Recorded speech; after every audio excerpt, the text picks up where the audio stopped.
no jobs data, no inflation report, no guidance from the Feds. Why are rates still moving? What's It's steering the market, Kevin? it's almost as if we're flying absolutely blind. It's a great question, Jennifer.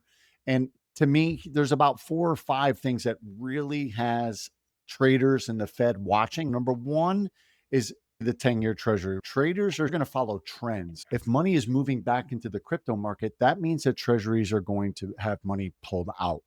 If you have a ton of uncertainty, you're going to see money flow back in and you're going to see traders just move with that trend.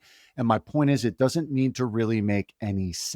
The second thing I think that we're looking at is auctions. We have 30-year, 10-year treasury auctions. How much is the appetite for US debt? With a $37 trillion deficit, there is a growing concern that maybe foreign investment might not be there over the long run. And that can mean more treasury influence, which would mean inflation. As of right now, we seem to be sitting okay. That's a good thing. What's the overall debt for all of Europe? It's probably sitting at around 14 to 16 trillion, and we're at 37. The third thing on that list would be geopolitical moves. It would be any war that is coming to an end. We can see the conflict with Israel and Hamas coming to an end.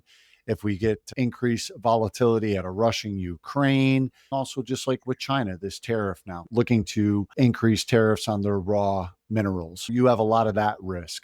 The fourth thing would be Fed members speaking. They're going to continue to talk about the economy, where it's at. They're flying blind as well. But what they have to say, are they remaining more dovish, hawkish?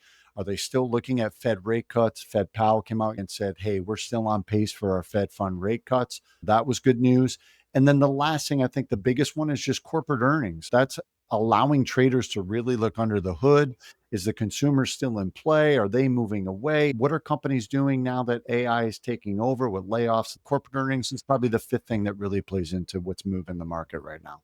Well, that's a lot of things to consider as we're in Q4. This is a big quarter for us. It's a lot to digest, and I'm feeling nauseous.